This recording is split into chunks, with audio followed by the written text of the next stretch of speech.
Okay. All right. I want to talk about Joseph in the Bible, uh, which I believe is Genesis 37.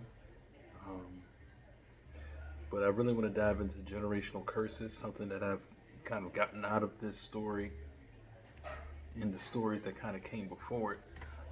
If you don't know about Joseph, Joseph was a person who had dreams and interpreted dreams, and he became someone who was hated by his family, and then he was risen to stature by others that seen potential in him.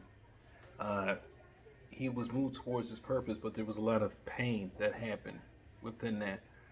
His father, who was Jacob, favored him over his other brothers, and this is kind of what led him to the situation that he was in. His brothers plotted to kill him, but instead of kill him, they decided to sell him into slavery. He gets sold into slavery.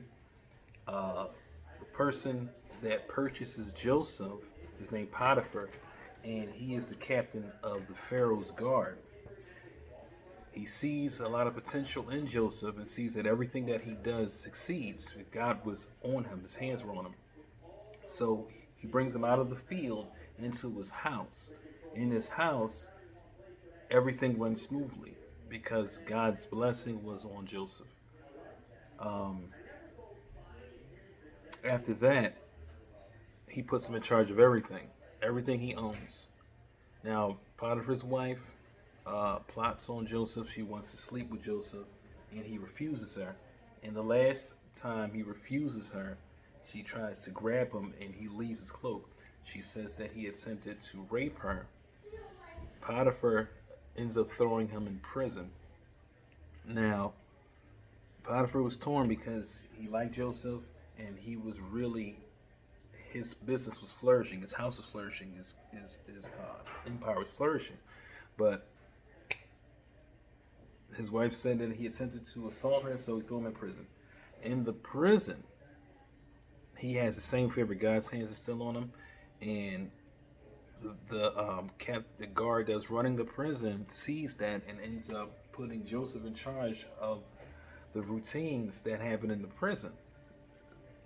In the prison, Joseph meets two people who worked directly for Pharaoh. They both had dreams.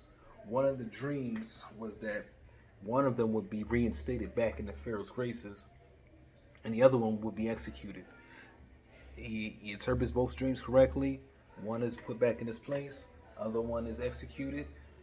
Joseph asked the person who was the cupbearer of Pharaoh, put a good word in for me, get me out of here, paraphrasing, and he forgets about Joseph. Joseph is in prison for a long time.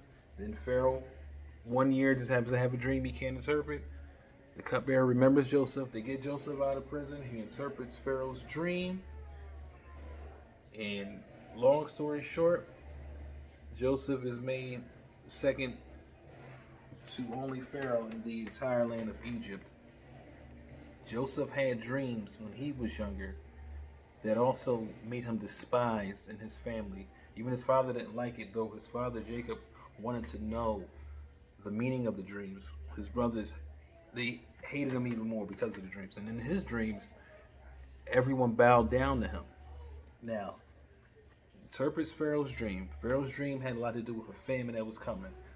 He suggested to Pharaoh, you save up your grain for 7 years, a portion, because there's going to be 7 years of famine. Famine hit. Last 7 years, they had grain. Everyone that was surrounding Egypt came to Egypt for grain. His family, Joseph's family, was one of these people that came for grain.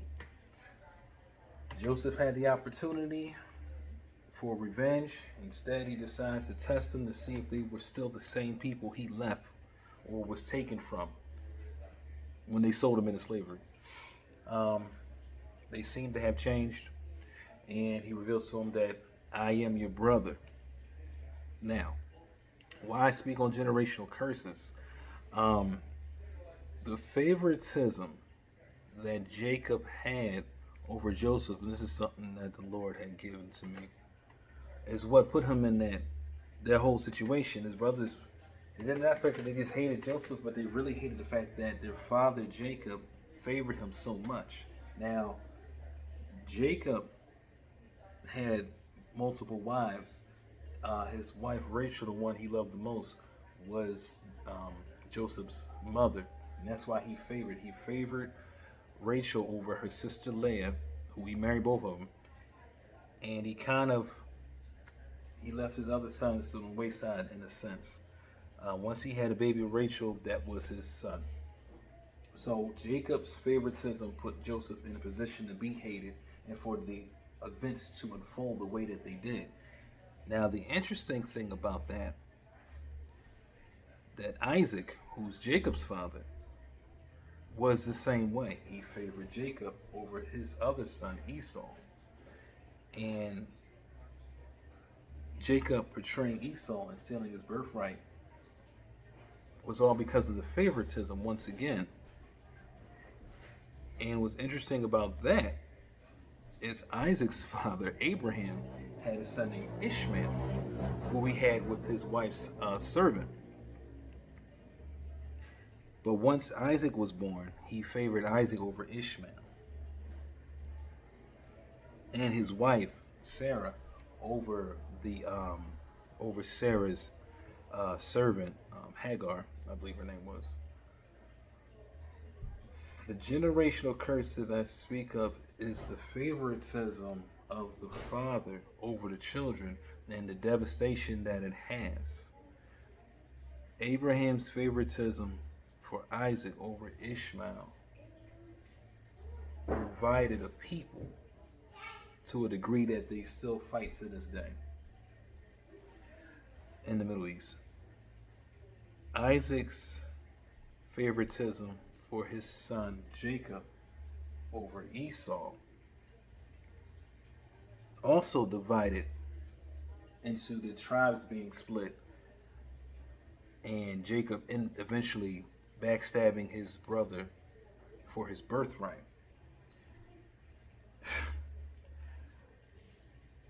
And Joseph, who was Jacob's son, his last son,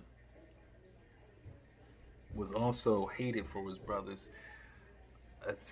Attempted or premeditated murder, into slavery, into imprisonment, into him being sent to Egypt.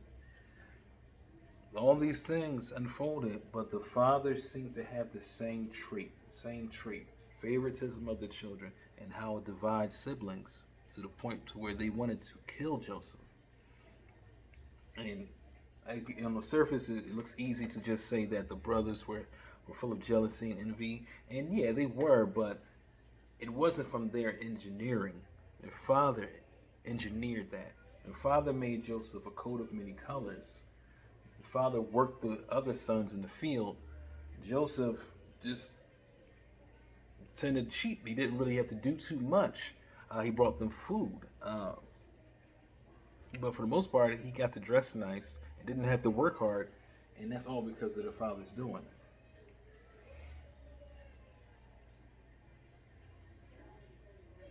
It's damaging on the children's psyche when you feel as if the person who brought you into this world, the one that's supposed to care for you and protect you, doesn't love you as much as your sibling. Everyone wants to be loved equally. And the things that they do, though it doesn't justify their actions, but their feelings are justified. They should be upset. Though they should be upset with their father. I mean, we're talking about cultural differences, and we're talking about the Bible, so it's a long time ago. So I don't know if you could just raise your voice towards your father or address these situations. I don't know. But it's not entirely their fault, is what I'm trying to say.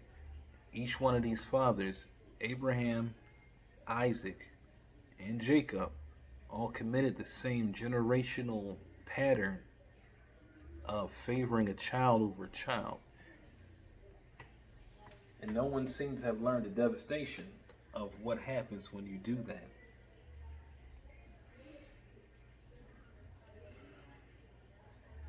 It's something to think about.